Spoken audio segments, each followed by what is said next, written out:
আসসালামু আলাইকুম রহমতুল্লাহ। আজকে আমরা আমার বোনের বাড়িতে যাচ্ছি। আমার ছোট বোনের বাড়িতে অনেক বছর পর, প্রায় 7-8 বছর পর আমার বোনের বাড়িতে যাচ্ছি। আসলে 2-3 দিন বেড়ানো হবে, তো তাই ব্যাগপত্র নিয়ে যাচ্ছি। ব্যাগপত্র নিয়ে এখন এই যে অটোতে উঠে গেলাম। অটোতে উঠে রওনা দিলাম। কি সুন্দর গ্রামের দৃশ্য, সিনারি! আসলে গ্রামে আসলে এসব সিনারি দেখতে খুবই ভালো লাগে। রাস্তার পথে যেতে যেতে এসব সিনারিগুলা দেখার মতো। আমার ছোট ছেলে সামনে দাঁড়িয়ে আছে অটো।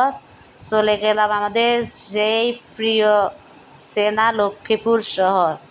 অনেক বছর পরে লক্ষ্মীপুর শহরে আসলাম। আসলে আগে যখন আমরা এই লক্ষ্মীপুর বসবাস করতাম, তখন এই লক্ষ্মীপুরে আমাদের প্রায় শপিং করার জন্যে, কোনো বাজার করার জন্যে আসা হতো। কিন্তু কি অনেক বছর পর আবার লক্ষ্মীপুর শহরটা দেখে আসলে খুবই ভালো লাগছে। সেই প্রিয় পুরানো চেনা মুখগুলা দেখতে পাচ্ছি।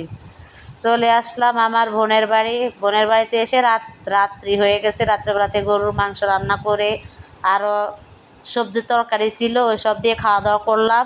পরে এই যে পরের দিন আবার আমার বোনের জামাই রাত্রের বেলাতে অনেক বাজার করে নিয়ে আসলো। লাল শাক, বড় মাছ, আমাদের পছন্দের জিনিসগুলা করে নিয়ে আসলো।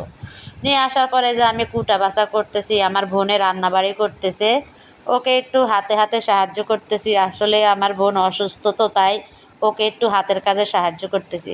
এই যে মাংস রান্না করে নিলাম, সাথে রান্না করে নিলাম পোয়া মাছ। পোয়া মাছ রান্না করে নিলাম, মাংস রান্না করে নিলাম, আর লাল শাক ভাজি করলাম। লাল শাক ভাজি করার পাশাপাশি এই যে কলমি শাক দিয়ে এই দেখুন হেলন ডাল দিয়ে রান্না করলাম, আর আলু দিয়ে মাংস রান্না করলাম। আসলে আমার বোন ছোট মানুষ, তো তা আসলে কী রান্না করে খাওয়াবে আমাদেরকে তাই বুঝতেই পারছে না। যখন আমরা বলি এসব রান্না কর, আমাদের কাছে খুবই ভালো লাগে এসব খেতে। তখন ওই আমি আমার সাহায্যে ওই রান্নাবাড়ি করে নিল। আমাদের দুপুরকার খাওয়া দাওয়া হয়ে গেছে। আমি খাওয়া দাওয়ার ভিডিও করতে পারি নাই। এই দেখুন খাওয়ার পরে যেটুকু বেঁচেছে সেটুকুরই ভিডিও দেখাচ্ছি। লাল শাক খুবই মজার হয়েছে, তাই লাল শাকও প্রায় শেষ। আমাদের জন্য রাত্রেবেলাতে আবার চা বসিয়ে দিয়েছে।